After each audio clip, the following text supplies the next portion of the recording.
क्या बीजेपी के अच्छे दिन जाने वाले हैं और बुरे दिन आने वाले हैं? इसे और आसान करके बोला जाए तो क्या बीजेपी के अमीरी वाले दिन जा रहे हैं और खजाने के पिटारे पर चीफ जस्टिस डीवाई चंद्रचूड़ का तगड़ा वाला प्रहार होने जा रहा है? ऐसा अक्सर देखा जाता है कि सामने वाले की बातों में उलझकर व्यक्ति को जो छुपाना होता है वही बोल जाता है। कुछ इसी तरह का कारनामा चीफ जस्टिस चंद्रचूड़ ने सरकार के वकील के साथ कर दिया। अपनी बातों में सीजेआई ने उन्हें ऐसा उलझाया कि सरकारी वकील वो बोल गए शायद जिसे छुपाना था या नहीं कहना था। यह मामला बड़ा दिलचस्प है। चुनावी चंदे पर सुप्रीम कोर्ट में सुनवाई के दौरान कुछ ऐसी बातें हुई हैं जिन्हें आप सभी को जानना बेहद महत्वपूर्ण है। एकदम आसान भाषा में बताऊंगा, आनंद लेते हुए सुनिएगा। इसके साथ ही बात करेंगे राहुल गांधी की। इन्होंने अपना मेल मिलाप वाला कार्यक्रम आगे बढ़ाते हुए एक बार फिर से आम जनमानस के मुद्दों को उठाया है और सेट को सीधे टू द पॉइंट निशाने पर लिया है, मगर जिस तरीके से लिया है वो फिर से मजेदार है। इसके अलावा भाजपा नेता कैलाश विजयवर्गीय को लेकर एक चौंकाने वाली कहानी सामने आई है और सवाल उठने लगा है कि क्या कैलाश विजयवर्गीय ने दिल्ली में बैठे गुजराती जोड़े को उन्हीं की भाषा में 440 वोल्ट का झटका दे दिया है और किसी को कानो कान खबर तक नहीं हुई। ये मामला सच में बहुत जबरदस्त है, इस पर भी बात करेंगे। और जो हमारे आपके लिए सबसे महत्वपूर्ण मुद्दा है, जिसने हम लोगों की जिंदगी दुभर कर रखी है, सुबह से लेकर शाम तक दिमाग में टेंशन देता है, तो उस मुद्दे पर भी बात करेंगे। और वो मुद्दा कौन सा है, थोड़ी देर दिमाग लगाकर देख लीजिए। यदि पकड़ में आ जाए तो कमेंट बॉक्स में लिख दीजिएगा। पहली बार देख रहे हैं तो यूट्यूब पर हमारे चैनल को तुरंत सब्सक्राइब कर लीजिए। वहीं बगल में घंटा है, उसको दबाना बहुत जरूरी होता है। वीडियो को लाइक और शेयर करना आपकी जिम्मेदारी है। फेसबुक पर देख रहे हैं तो फॉलो कर लीजिए। देश को गोदी मीडिया के जहर से बचाने और आम आदमी की आवाज को बुलंद करने में हो सके तो हमारे सहायक बनिए। इस क्यूआर कोड या फिर मोबाइल नंबर का प्रयोग करते हुए हमें आर्थिक रूप से मजबूत करने का प्रयास जरूर करें। बहुत बहुत धन्यवाद। सबसे पहले 140 करोड़ देशवासियों को भर भर के बधाई देना चाहता हूं। अब आप लोग देश हित में 100 रुपया अधिक योगदान कर पाएंगे क्योंकि सरकार ने कमर्शियल सिलेंडर का दाम 100 रुपए से बढ़ा दिया है। माफ करिएगा, सरकार दाम कहां बढ़ाती है जी, सरकार तो केवल दाम घटाती है। दाम जब बढ़ता है तो उसके लिए अंतर्राष्ट्रीय बाजार जिम्मेदार होता है और जब घटता है तो उसका श्रेय किसे जाता है ये बताने की जरूरत तो है नहीं।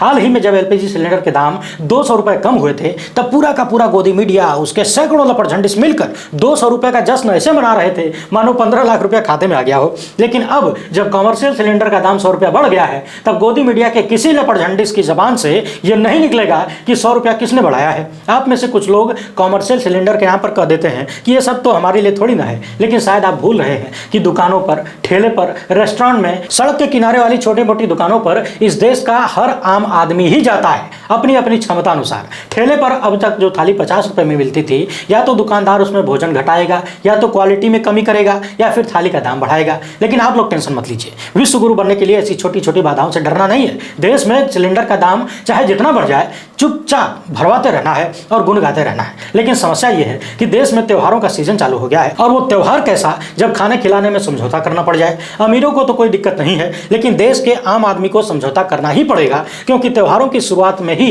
तड़का महंगा हो गया है। प्याज के दाम 90% तक बढ़ गए हैं, यानी लगभग दोगुने हो गए हैं। आजकल प्याज 80 से भी अधिक रुपए प्रति किलो पर बिकने लगी है। प्याज काटने पर यदि आंखों में आंसू आ जाए तो लोग कहते हैं कि लगता है सासू मां ज्यादा स्नेह करती हैं। लेकिन प्याज खरीदने में यदि दिल में आंसू निकले, दिल से आंसू निकले, तो किसके स्नेह की वजह से होता है ये आपको पता हो तो कमेंट बॉक्स में बता दीजिएगा। और हर की दाल एक साल के भीतर ही 40% तक महंगी हो गई है। अखबार में तो 152 रुपए किलो बताया जा रहा है, लेकिन हाल फिलहाल में मैंने जब खरीदा तो पता चला कि 170 के आसपास है। चीनी के दाम भी बढ़ते हुए दिख रहे हैं। उम्मीद है आप लोगों को चीनी से कोई दिक्कत नहीं होगी, बस चीनी झालर मत लगाइएगा वरना देशद्रोह की श्रेणी में आ जाएगा। महंगाई के मुद्दे पर कांग्रेस नेता जयराम रमेश ने लिखा है कि खुशियां लेकर आने वाले त्योहार भी मोदी सरकार में लोगों की चिंताएं बढ़ा रहे हैं क्योंकि हर जरूरी चीज की कीमतें आसमान छू रही हैं। प्याज के दाम 70 के करीब पहुंच गए हैं और हर दाल की कीमत 152 रुपए पहुंच गई है। लेकिन अब ये आखिरी दिवाली है जब लोगों को इस तरह की महंगाई से परेशान होना पड़ रहा है। जनता इस सरकार से ऊब चुकी है और 2024 में बदलाव के लिए तैयार है। इंडिया की सरकार महंगाई बढ़ाने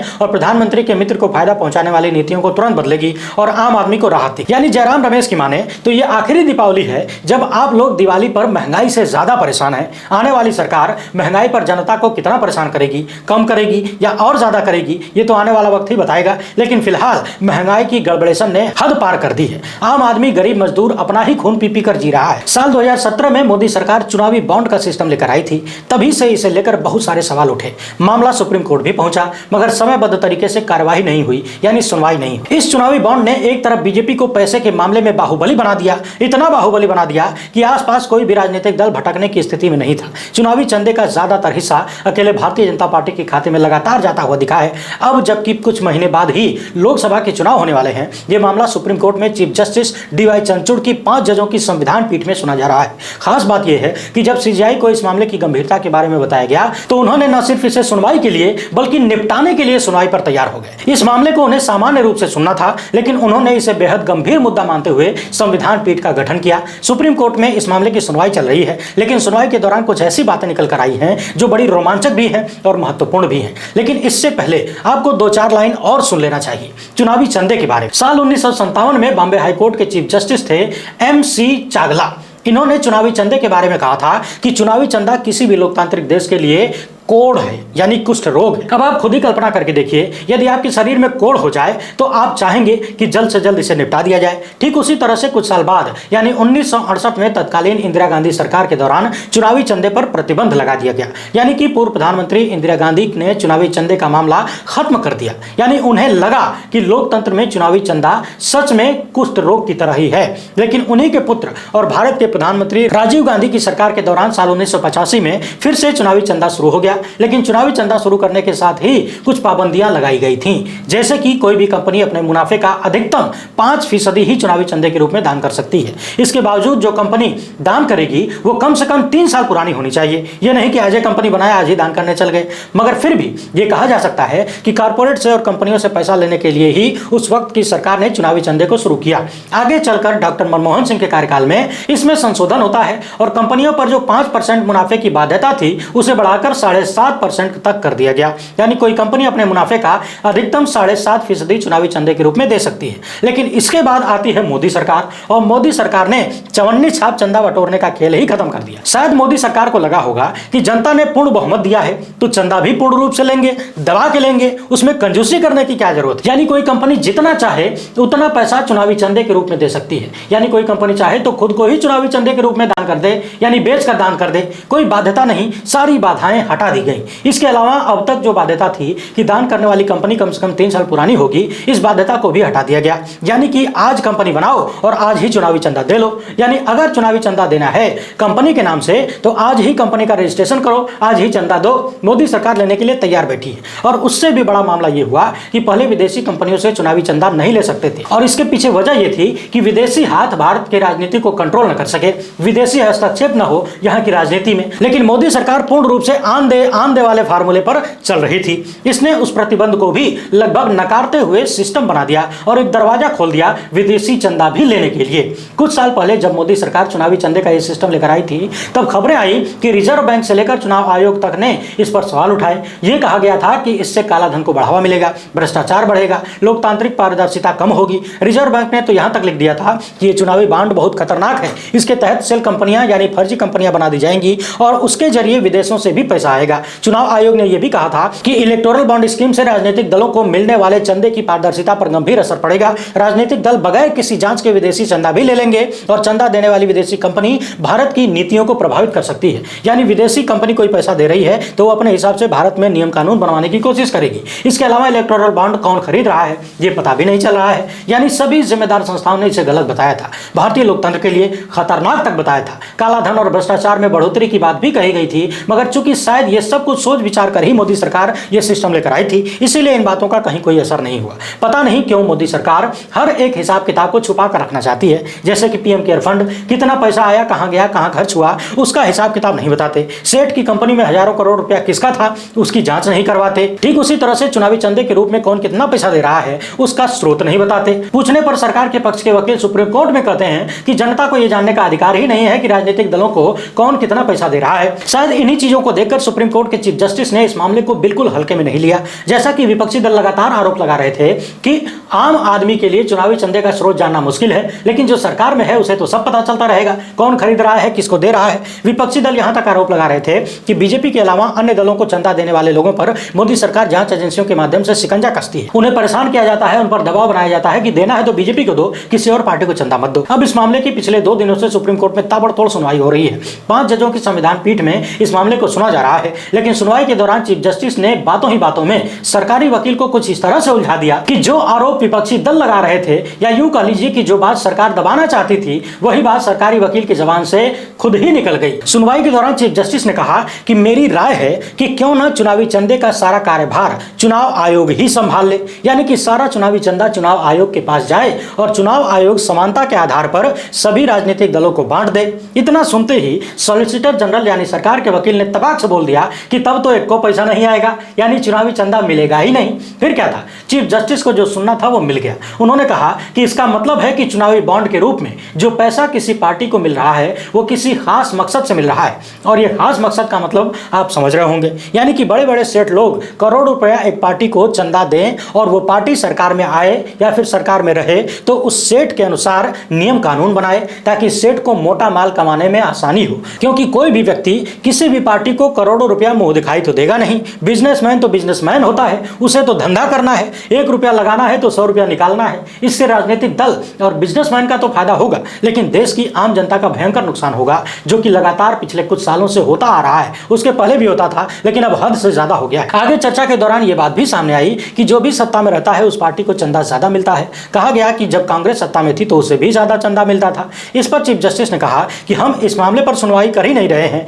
हमारा मामला है समानता का, यानी आर्टिकल 14 के तहत किसी के साथ भेदभाव तो नहीं हो रहा है। चीफ जस्टिस ने कहा कि मान लीजिए कोई कंपनी है, उसका मालिक किसी पार्टी को चुनावी चंदा दे रहा है, लेकिन उस कंपनी के शेयर होल्डर्स को इस बात की जानकारी है कि नहीं, क्या वो लोग भी किसी पार्टी को चुनावी चंदा देना चाहते हैं कि नहीं। कहीं ऐसा तो नहीं कि कंपनी का मालिक अपनी मर्जी से चुनावी चंदा दे रहा है। यहां पर मामला समानता का बन जाता है। इसी चर्चा के दौरान ये बात भी सामने आई कि चुनावी चंदे का सारा लेन देन SBI के माध्यम से होता है। इसके अलावा जो कंपनी चंदा देगी वो अपने टैक्स वाले सिस्टम में उसे दिखाएगी, यानी जो सत्ता में है उसे तो पूरी जानकारी मिलेगी कि कौन सी कंपनी किस पार्टी को कितना पैसा दे रही है। यानी विपक्षी दलों का जो आरोप था वो खुलकर सुप्रीम कोर्ट में जजों के माध्यम से ही सामने आ गया। यहाँ एक बात और ध्यान देने वाली है, इस मामले में भी समानता की समस्या सामने आ रही है। यानी सरकार को सारी जानकारी होगी कौन किस पार्टी को कितना दे रहा है, लेकिन न तो विपक्षी पार्टियों को पता चलेगा और ना ही इस देश के असली मालिक यानी देश की जनता को पता चलेगा कि किस पार्टी को कौन कितना पैसा दिया। बाकी सुनवाई जोरों पर चल रही है और जिस तरह की चर्चाएं हो रही हैं, लोग अब उम्मीद लगाए बैठे हैं कि सुप्रीम कोर्ट से और खासकर चीफ जस्टिस DY चंद्रचूड़ की संवैधानिक पीठ से कोई ऐतिहासिक तथा भारतीय लोकतंत्र को मजबूत करने वाला फैसला निकल कर आएगा, जो देश के हित में होगा, जो आपके हित में होगा। वहीं सबसे ज्यादा चर्चा इस बात की है कि बीजेपी, जिसके लिए सबसे मजबूत हथियार था धनबल, चाहे चुनाव प्रचार में जमकर पैसा झोंकना हो, सोशल मीडिया से लेकर गोदी मीडिया तक बम्पर प्रचार करना हो, अखबारों के सारे पन्ने प्रचार से भरवा देने हो, या फिर जनता द्वारा चुनी हुई सरकारों को उलट पुलट के 3, 5, 18 करके अपनी सरकार बनवानी हो, यानी विधायकों को खरीदने वाला कांड, ये सारे खेल पैसे के दम पर पिछले कई सालों से लगातार होते आए हैं। लेकिन यदि पैसा ही कम हो गया, यानी बीजेपी का सबसे मजबूत हथियार ही कमजोर पड़ गया, तो क्या होगा। आइए अब बात कर लेते हैं भाजपा नेता कैलाश विजयवर्गीय की। हाल ही में खबर आई कि पार्टी महासचिव कैलाश विजयवर्गीय को मध्य प्रदेश में विधानसभा के चुनाव में उतार दिया गया है। और टिकट मिलने के बाद जिस तरीके से बयान सामने आए, जिसमें विजयवर्गीय सरेआम ये कहते हुए दिखे कि मेरी चुनाव लड़ने की कोनो इच्छा नहीं है, अब मैं बड़ा नेता हूं, हाथ जोड़कर वोट मांगने कौन जाएगा, मैंने तो सोचा था कि हेलीकॉप्टर से घूम घूम कर प्रचार करूंगा, लेकिन चुनाव लड़ने के लिए उतार दिया गया है। यानी इन्होंने सरेआम कहा कि चुनाव लड़ने की बिल्कुल इच्छा नहीं है, फिर भी पार्टी ने कहा है तो लड़ना ही है। हाल ही में इनका एक और बयान सामने आया, जिसमें इन्होंने कहा था कि मेरे क्षेत्र में जिस बूथ पर कांग्रेस को एक भी वोट नहीं मिलेगा, वहां बूथ प्रभारी को 51,000 रुपए का इनाम दूंगा। अब इन्हें लेकर एक नया विवाद शुरू हो गया है और विवाद से बड़ा एक सवाल खड़ा हो गया है। दरअसल चुनावी पर्चा भरते समय उम्मीदवार को अपने आपराधिक रिकॉर्ड के बारे में सारी जानकारी देनी होती है, ताकि वोटर्स को पता चले कि उम्मीदवार कितना बड़ा खिलाड़ी है और किन किन मामलों में अपराध दर्ज है। और इस बार तो चुनाव आयोग ने यहां तक कह दिया है कि उम्मीदवार को कम से कम 3 बार अखबारों में छपवाना पड़ेगा कि उसके ऊपर कैसे कैसे आपराधिक मामले दर्ज हैं। लेकिन कैलाश विजयवर्गीय के मामले में बात सामने आई है कि इन्होंने चुनावी हलफनामे में अपने ऊपर दर्ज 2 आपराधिक मामलों का जिक्र नहीं किया, यानी उन्हें छुपा लिया है, जिनमें से एक मामला पश्चिम बंगाल से संबंधित है। जब कैलाश विजयवर्गीय वहां भाजपा प्रभारी थे, तब इन पर एक महिला के साथ दुष्कर्म करने का आरोप लगा था। इस बात की जानकारी उन्होंने चुनाव आयोग को नहीं दी है। और दूसरा मामला है कि भाजपा नेता कैलाश विजयवर्गीय छत्तीसगढ़ से भगोड़ा है, यानी छत्तीसगढ़ की एक अदालत ने इन्हें कई बार बुलावा भेजा, ये नहीं पहुंचे, जिसके बाद इन्हें फरार यानी भगोड़ा बता दिया गया। अब खबर आई है कि इन दोनों मामलों का जिक्र इन्होंने नहीं किया है। वहीं इसके अलावा एक बात और चर्चा में आ गई है कि इन दोनों मामलों का जिक्र इन्होंने गलती से छोड़ दिया या फिर जानबूझकर छोड़ दिया। चर्चा इस बात की हो रही है कि गलत जानकारी या अधूरी जानकारी देने पर उम्मीदवारी रद्द हो सकती है और इसके खिलाफ कांग्रेस चुनाव आयोग में शिकायत भी कर चुकी है और मांग कर चुकी है कि इनकी उम्मीदवारी रद्द की जाए। कैलाश विजयवर्गीय का पर्चा रद्द करने की मांग भी हो गई है। और यदि आप कुछ दिन पहले चलेंगे तो याद आएगा कि कैलाश विजयवर्गीय कह रहे थे, सरेआम कह रहे थे कि मेरा चुनाव लड़ने का बिल्कुल भी मन नहीं है। अब लोग ये भी चर्चा करने लगे हैं कि कहीं ऐसा तो नहीं कि जानबूझकर कैलाश विजयवर्गीय की तरफ से ये गलती की गई ताकि पर्चा रद्द हो जाए, चुनाव न लड़ना पड़े, क्योंकि उन्हें और उनके लोगों को कैलाश विजयवर्गीय के ऊपर दर्ज मामले की जानकारी न हो, यह तो संभव नहीं है। और यह भी संभव नहीं है कि इन्हें मालूम न हो कि गलत या अधूरी जानकारी देने पर पर्चा रद्द होने का खतरा है। तो कहीं ये खेल दिल्ली के मास्टरों को चकमा देने के लिए तो नहीं खेल दिया कैलाश विजयवर्गीय ने कि तुम हमें जबरदस्ती चुनाव में ढकेल रहे थे, लो हम चुनाव से कूद कर बाहर आ जाएंगे, यानी तुम डाल डाल और हम पात पात। उधर राहुल गांधी आम जनमानस से मिलने, उनकी समस्याओं को जानने समझने के क्रम में खदान मजदूरों से मिलते हुए दिखाई दिए। उनका एक वीडियो सामने आया है जिसमें वो कोयले की खदानों में काम करने वाले मजदूरों से मिल रहे हैं, उनसे बातचीत कर रहे हैं। इस दौरान कोयला खानों में निजीकरण यानी प्राइवेटाइजेशन को लेकर उन्होंने चिंता व्यक्त की तथा मोदी सरकार पर यह आरोप लगाया कि यह श्रम कानूनों का उल्लंघन है। निजीकरण का मतलब है कि श्रमिकों को यह सरकार बंधुआ मजदूरी की तरफ ढकेल रही है। इसके साथ ही उन्होंने यह भी कहा कि रणनीतिक क्षेत्रों का निजीकरण नहीं होना चाहिए, इससे कुछ उद्योगपतियों पूंजीपतियों को लाभ होगा, अमीर और अमीर हो जाएगा, गरीब और गरीब हो जाएगा। और लगातार गरीबी और अमीरी के बीच खाई किस तरीके से बढ़ रही है ये तो आप देख ही रहे हैं। राहुल गांधी ने अपना वीडियो शेयर करते हुए लिखा है कि सिंगारेनी कोयला खदान के मजदूरों से मिलकर पता चला कि उनका शोषण बड़ी साजिश का हिस्सा है। भारतीय खदानों का निजीकरण, विदेश से महंगा कोयला लाना, फिर बिजली का बिल बढ़ाकर जनता की जेब काटना। प्रधानमंत्री ने देश को दीमक की तरह खोखला करने वाला एक हिडन टैक्स लगा रखा है, अडानी टैक्स। हाल ही में हमने आपको बताया था कि फाइनेंशियल टाइम्स नाम के दुनिया के नामचीन अखबार ने अपनी पड़ताल में इस बात का खुलासा किया कि अडानी की कंपनी विदेशों से सस्ता कोयला खरीदती है और भारत में उसे कभी 2 गुना तो कभी उससे भी ज्यादा महंगा करके पैसे की वसूली की जाती है, जिसकी वजह से हमें और आपको बिजली की कीमत ज्यादा चुकानी पड़ती है, यानी बिजली का बिल ज्यादा आता है। इसे लेकर राहुल गांधी ने कहा था कि आप जैसे ही बिजली का स्विच ऑन करते हैं, अडानी की जेब में पैसा जाना शुरू हो जाता है। हाल ही में हमने आपको बताया था कि विपक्षी नेताओं के मोबाइल फोन को टैप करने की कहानी सामने आई। खुद दुनिया के सबसे नामचीन और सुरक्षित माने जाने वाली मोबाइल निर्माता कंपनी एप्पल ने लोगों को अलर्ट भेजा था कि आपकी सरकार आपके फोन के साथ छेड़छाड़ करने का प्रयास कर रही है। इस मामले पर प्रेस कॉन्फ्रेंस करते हुए राहुल गांधी ने कहा था